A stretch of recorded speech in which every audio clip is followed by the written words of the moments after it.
Hello everyone, welcome to my YouTube channel genius career classes. चलिए start करते हैं आज का वीडियो।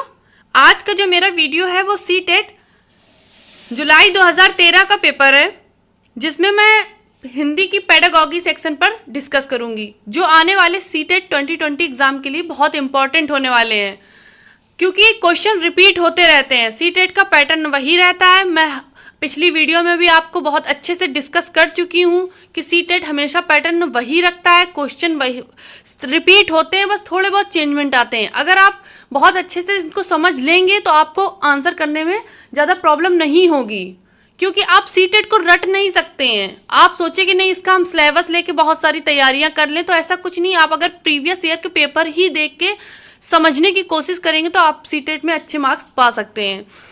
तो चलिए जल्दी से सारे क्वेश्चन देख लेते हैं, और जिन लोगों ने अभी मेरे चैनल को सब्सक्राइब नहीं किया है सब्सक्राइब कर लीजिए और बेल आइकन को भी प्रेस कर दीजिए। तो चलते हैं फर्स्ट क्वेश्चन की तरफ। बच्चों की मौखिक भाषा का सतत आकलन करने का सबसे बेहतर तरीका है। फर्स्ट ऑप्शन शब्द पढ़वाना, सेकंड प्रश्नों के उत्तर पूछना, थर्ड विभिन्न संदर्भों में बातचीत, फोर्थ सुने हुए को दोहराने के लिए कहना। तो देखिए दोस्तों, आप बहुत अच्छे से, अब तो मेरे इतने वीडियो हो चुके हैं, आप लोगों को मैं इतना समझा चुकी हूँ, तो अब तो आप बड़ी जल्दी आंसर करना देख ही चुके होंगे कि देखिए हमें सबसे सारे पॉजिटिव आंसर हैं, तो सबसे ज़्यादा पॉजिटिव आंसर जो लग रहा हो क्वेश्चन के हिसाब से वो देना है। तो देखिए शब्द पढ़वाना, प्रश्नों के उत्तर पूछना, ठीक है, होता है। विभिन्न संदर्भों में बातचीत, और फोर्थ क्या कह रहा है, सुने हुए को दोहराने के लिए कहना। तो इनमें से जो सबसे इम्पोर्टेंट ऑप्शन है वो है थर्ड ऑप्शन। जब बच्चा हमें मौखिक भाषा का सतत आकलन करने की बात कह रहा है, बच्चों को विभिन्न संदर्भों में बातचीत करवाएंगे तो वो अपने विचारों को निकालेंगे, जो उनके माइंड में चल रहा होगा, जो उनके विचार होंगे, वो अपनी बातों को, तब तो आप उनके मौखिक आकलन कर पाएंगे कि हाँ वो सही बोल रहे हैं कि नहीं, क्या उनके बोलने में त्रुटियां आ रही हैं, क्या शब्दों का प्रयोग करने में त्रुटियां आ रही हैं, तभी आप उनका आकलन कर सकते हैं। ठीक है, तो यहाँ हमारा ऑप्शन हो जाएगा थर्ड। चलते हैं आगे की तरफ। भाषा में सतत और व्यापक आकलन का उद्देश्य है। फर्स्ट ऑप्शन वर्तनी की अशुद्धि के बिना लिखने की क्षमता का आकलन, सेकंड भाषा के व्याकरण का आकलन करना, थर्ड भाषा के मौखिक और लिखित रूपों के प्रयोग की क्षमता का आकलन, फोर्थ पढ़ कर समझने की क्षमता का आकलन। ठीक है, तो दोस्तों जल्दी से इसका आंसर बताइए। तो यहाँ हमारा ऑप्शन क्या हो जाएगा, यहाँ हमारा ऑप्शन हो जाएगा थर्ड। भाषा के सतत और व्यापक आकलन की बात कर रहा है, उद्देश्य है। वर्तनी की अशुद्धि के बिना लिखने की क्षमता का ये नहीं होता है। भाषा के व्याकरण का आकलन करना, तो व्याकरण का आकलन करना भी एक पार्ट होता है, लेकिन सतत और व्यापक आकलन नहीं होगा। सतत का मतलब होता है जो कुछ भी हमने शुरुआत से लेकर अभी तक, जितनी भी बच्चे की उम्र हो जाए उतना तक जितना भी बच्चे ने सीखा है वो सतत होता है। सतत और व्यापक, बड़े क्षेत्र में जितना भी उसने भाषा के बारे में सीखा है उसका आकलन। तो भाषा के मौखिक और लिखित रूपों के प्रयोग की क्षमता का आकलन यहाँ पर इंपॉर्टेंट होगा। ठीक है, तो ऑप्शन नंबर 3 हो जाएगा इसका। चलते हैं आगे की तरफ। भाषा कक्षा में विभिन्न दृश्य श्रव्य साधनों के उपयोग का उद्देश्य नहीं है। तो दोस्तों देखिएगा, मैंने हर बार बताया है, नहीं वाले वर्ड को आप अंडरलाइन कर लीजिए। अब एक इसमें उद्देश्य नहीं है, 3 होंगे। तो चलते हैं पढ़ लें ऑप्शन। फर्स्ट आधुनिक तकनीक को कक्षा में लाना, ठीक। सेकंड हो जाएगा सभी प्रकार के बच्चों की आवश्यकताओं का ध्यान रखना, सीखने सिखाने की प्रक्रिया को रुचिकर बनाना, फोर्थ विद्यालय प्रमुख के निर्देशों का पालन करना। तो देखिए दोस्तों, यहाँ हमारा ऑप्शन फर्स्ट आधुनिक तकनीक को कक्षा में लाना सही होगा। सभी प्रकार के बच्चों की आवश्यकताओं का ध्यान रखना, ये भी सही होगा। सीखने सिखाने की प्रक्रिया को रुचिकर बनाना, ये भी होगा। ठीक है, विद्यालय प्रमुख के निर्देशों का पालन करना, ठीक है, ये इतना इम्पोर्टेंट। भाषा कक्षा के विभिन्न श्रव्य साधनों के उपयोग के उद्देश्यवत पूछ रहा है, यहाँ पर विद्यालय प्रमुख के निर्देशों का पालन करने वाली बात कहाँ से आ गई। तो यहाँ पर हमारा ऑप्शन क्या हो जाएगा, क्या उद्देश्य नहीं है, फोर्थ विद्यालय प्रमुख के निर्देशों का पालन करना। ये भाषा कक्षा के अलग, पूरा ही अलग ऑप्शन दे रहा है। ठीक है, ये विद्यालय की बात कर रहा है। चलते हैं आगे की तरफ। पाठ्य पुस्तक की भाषा। फर्स्ट ऑप्शन, बच्चों की घर व समुदाय की भाषा से मिलती जुलती होनी चाहिए। सेकंड, तत्सम प्रधान होनी चाहिए। थर्ड, तद्भव प्रधान होनी चाहिए। फोर्थ, अधिकाधिक कठिन शब्दों से युक्त होनी चाहिए।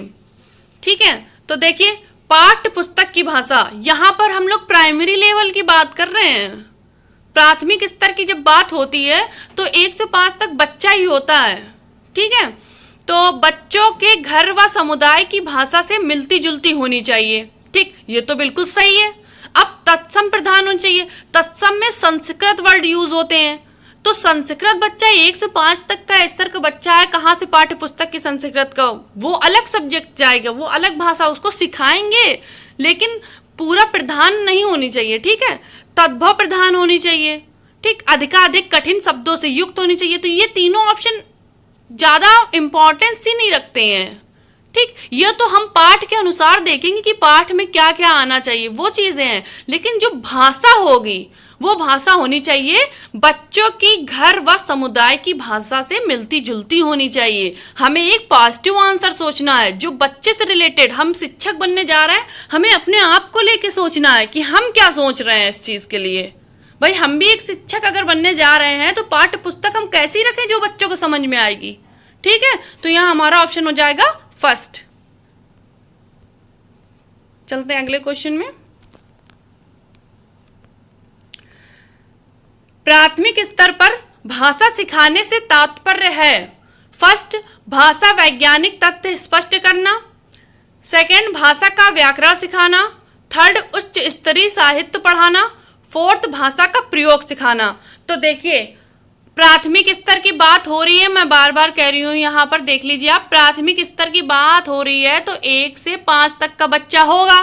ठीक है, तो भाषा वैज्ञानिक तथ्य स्पष्ट करना, ठीक, भाषा का व्याकरण सिखाना होगा, ये भी ठीक है। उच्च स्तरीय की बात हो जाएगी, साहित्य पढ़ाना, तो 1 से 5 बच्चे उच्च स्तरीय साहित्य नहीं पढ़ेंगे। ठीक है, भाषा का व्याकरण थोड़ा बहुत पहुंचेंगे लेकिन पूरी तरह से नहीं सीख पाता है 1 से 5 तक का बच्चा। ठीक है, तो मेन जो बात होती है भाषा सिखाने से, जो मेन बात होती है वो होती है कि बच्चा भाषा का प्रयोग कितना कर पा रहा है।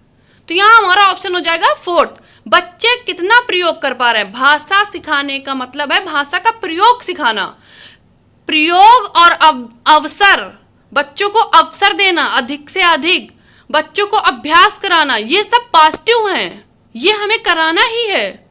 बच्चों को प्रैक्टिकली हर चीज सिखानी है। ठीक है, रटना नहीं सिखाना है किसी चीज का। ठीक है, तो यहाँ हमारा ऑप्शन हो जाएगा फोर्थ। चलते हैं आगे की तरफ।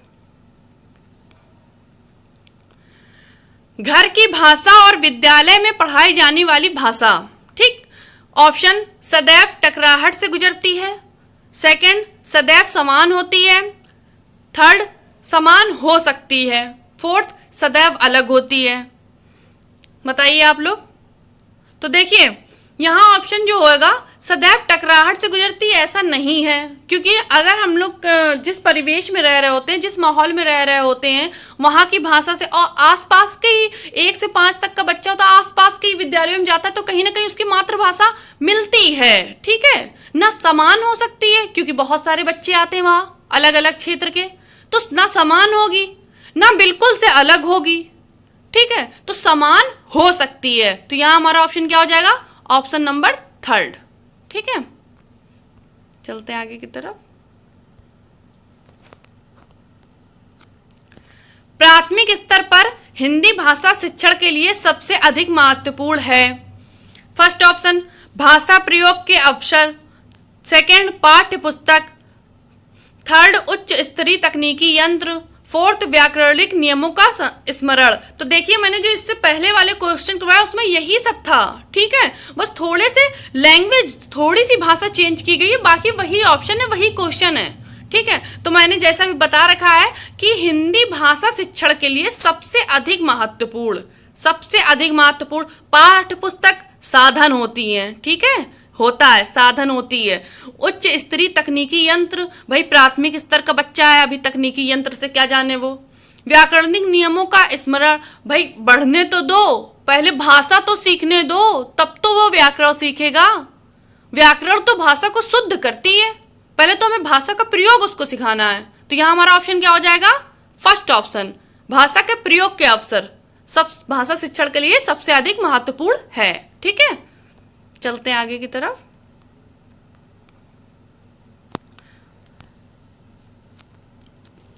हिंदी प्रयोग के विविध रूपों को जानने के लिए सर्वाधिक उपयोगी साधन हो सकता है। फर्स्ट, बाल साहित्य का विविध उपयोग। सेकंड, शिक्षण की विधियों का संपूर्ण ज्ञान। थर्ड, सुंदर ढंग से छपी पुस्तकें। फोर्थ, उच्च स्तरीय लेखन सामग्री। तो देखिए यहाँ पर जो है ना, हिंदी प्रयोग के विविध रूप की बात कर रहा है। तो विधियां जो होती हैं, ठीक है, यहाँ विविध का मतलब होता है विधियां जो मतलब प्रयोग में लाई जाएं। ठीक है, तो हिंदी प्रयोग के विविध रूपों को जानने के लिए सर्वाधिक उपयोगी साधन जो होगा, देखिए, शिक्षण की विधियों का संपूर्ण ज्ञान। ठीक, सुंदर ढंग से छपी पुस्तकें इतनी महत्वपूर्ण नहीं है, होती हैं, अट्रैक्ट करती हैं बच्चों को। ठीक है, उच्च स्तरीय लेखन सामग्री। बच्चे प्राइमरी लेवल के हैं, उच्च स्तरीय हमें जाना ही नहीं है, उच्च स्तरीय सबसे पहले हटाना है। ठीक है, हाँ, ये क्वेश्चन आपके अगर उसमें आता है, पेपर सेकंड में आएगा, तो आप उस पर गौर कर सकते हैं। ठीक है, लेकिन यहाँ पर नहीं कर सकते हैं। शिक्षण की विधियों का संपूर्ण ज्ञान। ठीक है, तो संपूर्ण ज्ञान इतना इम्पोर्टेंट नहीं है, साधन पूछ रहा है। ठीक है, तो यहाँ हमारा हो जाएगा बाल साहित्य का विविध उपयोग। हिंदी प्रयोग के विविध रूपों को जानने के लिए बाल साहित्य का विविध उपयोग बच्चों से कराया जाए, तब वो जानेंगे विविध रूपों को हिंदी के। ठीक है, तो यहाँ हमारा ऑप्शन क्या हो जाएगा? फर्स्ट। वैसे भी आप एक अच्छा कीवर्ड है ये आपके लिए, जहां पर भी बाल साहित्य बच्चों के लिए आता है वो ऑप्शन सही होता है ज्यादातर। पॉजिटिव अगर क्वेश्चन है तो पॉजिटिव आंसर जाएगा। बच्चों के लिए सबसे महत्वपूर्ण जो विविध रूप है वो है बाल साहित्य, हिंदी को सिखाने के लिए। ठीक है, तो हमारा ऑप्शन क्या हो जाएगा? फर्स्ट। चलते हैं आगे की तरफ। कक्षा 1 और 2 के बच्चों के लिए आप किस तरह की कहानी का चयन करेंगे? ठीक है, जो बहुत छोटी हो। सेकंड, जिसमें बहुत सारे पात्र हों। थर्ड, जिसमें 2 ही पात्र हों।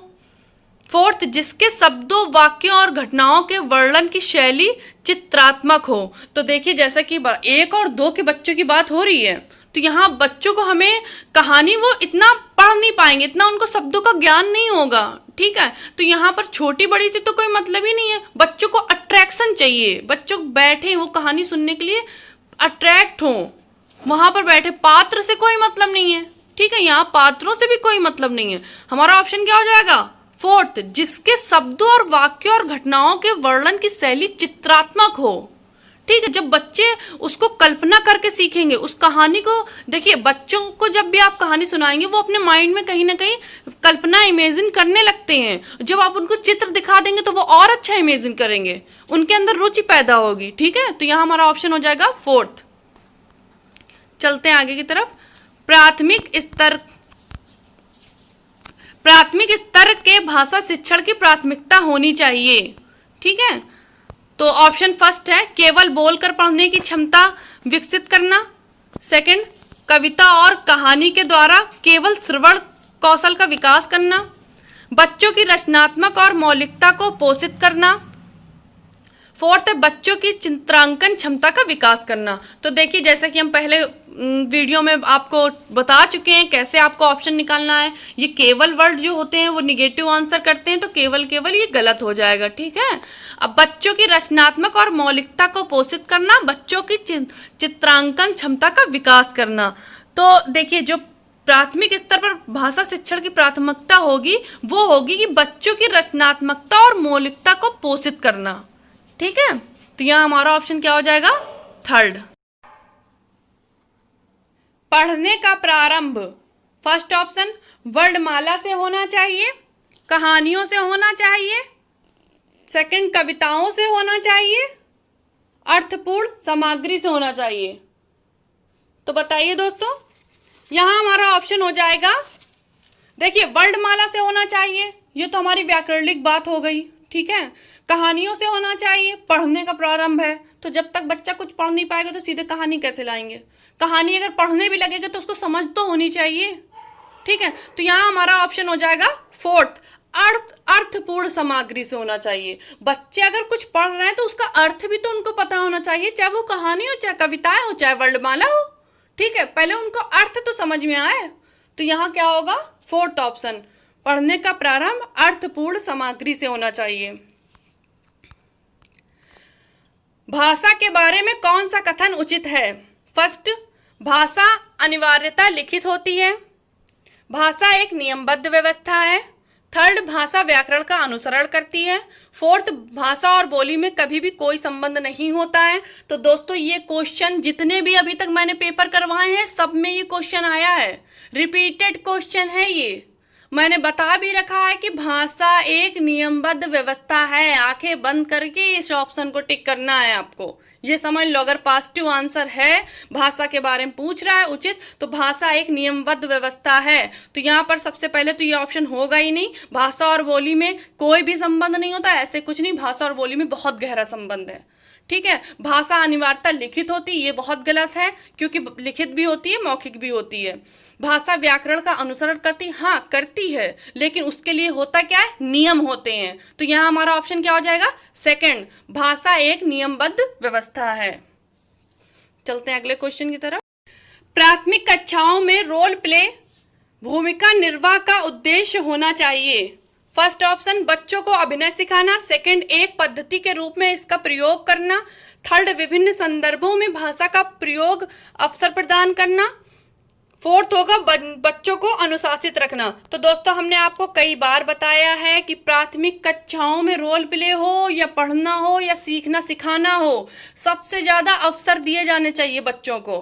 हर संदर्भ में बच्चों को अवसर दिए जाने चाहिए। ठीक है, तो यहाँ पर बच्चों को अभिनय सिखाना ठीक होगा, लेकिन एक पद्धति के रूप में इसका प्रयोग करना, एक पद्धति की बात कर रहा है ऐसा नहीं है। बच्चों को तो अनेक पद्धति के बारे में सिखाना चाहिए।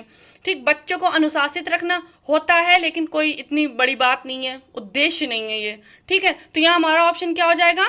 थर्ड, विभिन्न संदर्भों में भाषा प्रयोग के अवसर प्रदान करना। ठीक है, चलते हैं अगले क्वेश्चन की तरफ।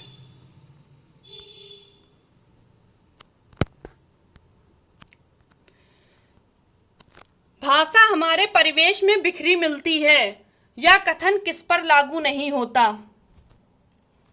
तो दोस्तों देखिएगा, भाषा हमारे परिवेश में बिखरी मिलती है। फर्स्ट ऑप्शन, भाषा प्रयोगशाला। सेकंड, अखबार। थर्ड, विज्ञान। Fourth, sign board. तो देखिएगा, ये ऑप्शन, ये ऑप्शन, ये ऑप्शन हमारे कहीं ना कहीं भाषा से रिलेटेड है। ठीक है, यहाँ पर भाषा का प्रयोग होता है, ठीक, अच्छे से होता है, पकड़ होती है भाषा में। लेकिन एक साइन बोर्ड, यहाँ जो ऑप्शन है, साइन बोर्ड का मतलब क्या है भाई? वहाँ भाषा का इतनी अच्छी पकड़ नहीं होती है। ठीक है, तो यहाँ पर हमारा ऑप्शन क्या हो जाएगा? फोर्थ। चलते हैं आगे की तरफ। कक्षा में कुछ बच्चे लिखते समय वर्तनी संबंधी त्रुटियां करते हैं, एक भाषा शिक्षक के रूप में आप क्या करेंगे? फर्स्ट ऑप्शन, शब्दों का सही रूप लिखते हुए बच्चों को दोनों तरह के शब्दों का अवलोकन करके अंतर पहचानने का अवसर देंगे। ये तो बिल्कुल बात सही है कि जो बच्चा अगर कुछ गलत लिख रहा है तो आप उसके शब्द को और सही शब्द को लेके अंतर करवाएंगे कि देखो ये आपकी गलती हुई है, शब्द ऐसा होना चाहिए। ठीक है, ये तो बिल्कुल सही है। सेकंड क्या कह रहा है? उन्हें सख्त निर्देश देंगे कि वो आगे से गलती ना करें। तो ये तो गलत है, ये समस्या का कोई समाधान नहीं है। थर्ड, उनकी त्रुटियों पर बिल्कुल ध्यान नहीं देंगे। ये तो बिल्कुल ही गलत है।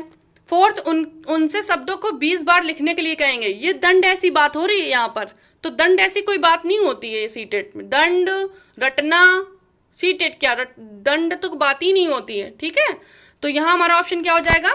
First option.